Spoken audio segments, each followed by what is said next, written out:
يتقون. قال الله تعالى: إن الله يدخل الذين آمنوا وعملوا الصالحات جنات تجري من تحتها الأنهار إن الله يفعل ما يريد. وقال تعالى: له ما في السماوات وما في الأرض وإن الله لهو الغني الحميد. Ma'asyiral muslimin, jamaah Jumat rahimakumullah. Marilah kita tingkatkan ketakwaan kita kepada Allah Subhanahu wa taala dengan senantiasa menjalankan segala perintahnya dan menjauhi segala larangannya. Dialah Allah yang menghibur orang yang sedunia, memberi petunjuk kepada yang tersesat, dan menghilangkan kesepian orang yang terasing. Dialah Allah yang mengampuni siapa saja yang memohon ampun kepadanya, merahmati siapa yang meminta kasihnya, memperbaiki yang cacat dan rusak.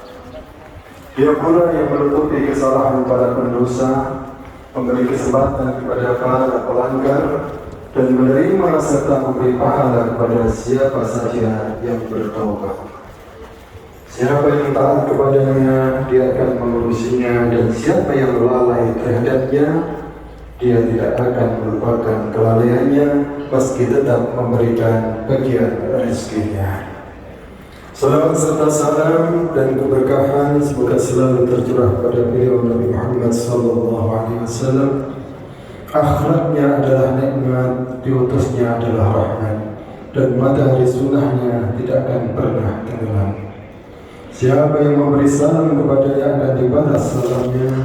Siapa yang bersalawat akan menjadi dekat Tuhan.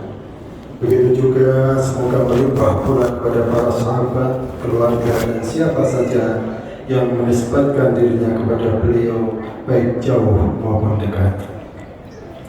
Jamaah Jumat rahimakumullah, min a'zamil ibadati wa jalliha al-khulwatu billahi ta'ala wa qat'ul a'la'iq bighairihi subhanahu wa ta'ala.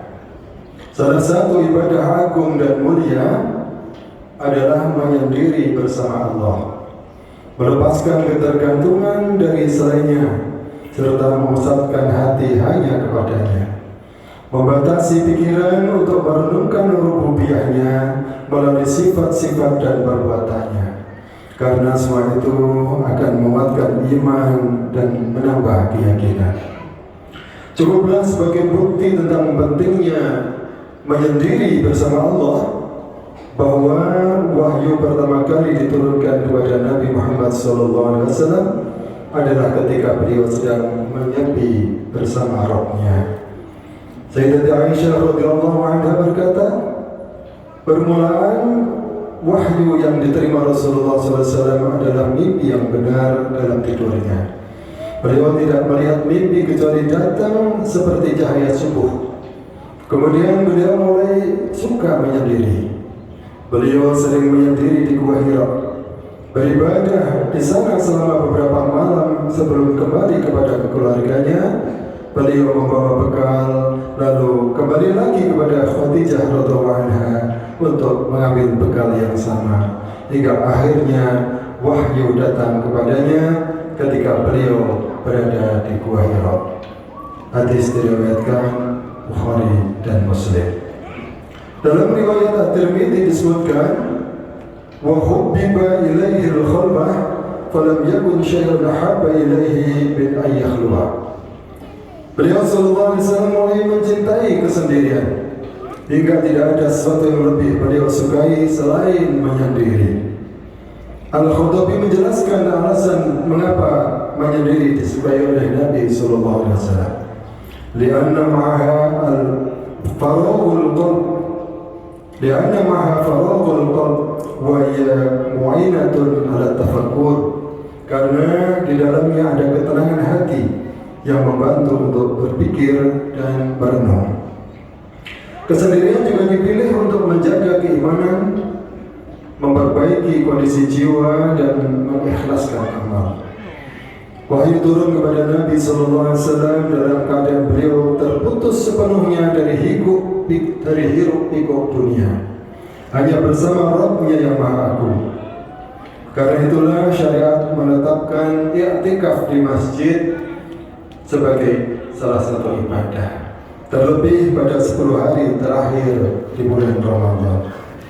Sayyidah Aisyah radhiyallahu anha berkata, "Ada Nabi sallallahu alaihi wasallam kana ya'takifu al-ashra al-awakhir min Ramadan hatta tawaffahu Allah, thumma i'takafa azwajuhu min ba'di rawahu Syaikhan."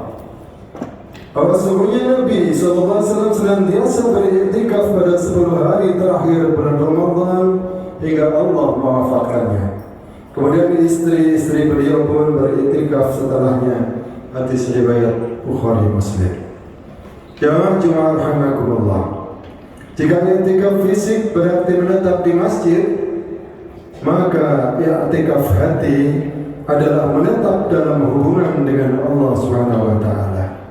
Menjauh dari kesibukan dunia, merasakan keakraban dengan Sang Pencipta, bukan dengan makhluk. I'tikaf hati inilah yang menjadi tujuan utama dari i'tikaf fisik, yaitu menetap di masjid. Tanpa itu, seseorang bisa saja tinggal di masjid, namun tetap sibuk mengurus pekerjaannya dan terus berkomunikasi dengan orang-orang yang bisa saja sedang lalai di luar sana setiap saat. Allah Subhanahu wa taala berfirman, "Wa la tuti' man aghfalna qalbahu an dzikrina wattaba'a hawah wa kana amruhu furta." Dan janganlah engkau mengikuti orang yang hatinya telah kami lalaikan dari mengingat kami, serta menuruti keinginannya dan keadaannya sudah melewati batas. Maka keakraban dengan Allah akan menggantikan keakraban dengan makhluk. Dengan cara seperti itu, ia mempersiapkan menghadapi kesendirian di alam kuburnya kelak. Di saat tidak ada teman dan tidak ada yang membahagiakannya selain Allah Subhanahu wa taala. Wa laqad ji'tumuna furada kama khalaqnakum awwala marrah wa taraktum ma khawwalnakum wara'a dhuhurikum. Al-ayat. Dan sungguh kamu datang kepada kami sendiri-sendiri, sebagaimana kami menciptakan kamu pertama kali, dan kamu tinggalkan di belakangmu apa yang telah kami karuniakan kepadamu. Jamaah rahimakumullah. Ibnu Qayyim rahimahullah berkata, barang siapa yang hatinya tidak beriktikaf, barang siapa yang hatinya tidak berserah diri sepenuhnya kepada Allah, maka pasti akan beriktikaf kepada beragam patung berhala lainnya, sebagaimana yang dikatakan oleh Nabi Ibrahim kepada kaumnya, "Ma hadhihi tamathilul lati antum laha aakifun?"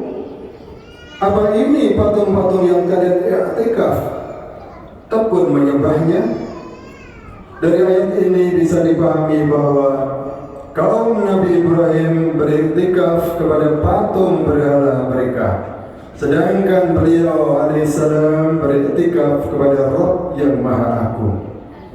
Kata tamathil atau patung-patung berhala adalah bentuk jamak dari timthal, yaitu gambar atau wujud yang dibuat menyerupai sesuatu. Maka ketergantungan hati kepada selain Allah, meskipun secara fisik tidak berbentuk patung arca, serta kecenderungan dan ketergilaannya terhadapnya adalah bentuk i'tikaf kepada patung-patung duniawi yang ada di dalam hatinya. Hal ini sama seperti i'tikaf penyembah berhala terhadap patung mereka. Karena itu cara menyekutukan mereka bukan hanya dalam bentuk sujud kepada berhala, tetapi juga dalam hati, dalam tekad dan keinginan mereka yang terikat pada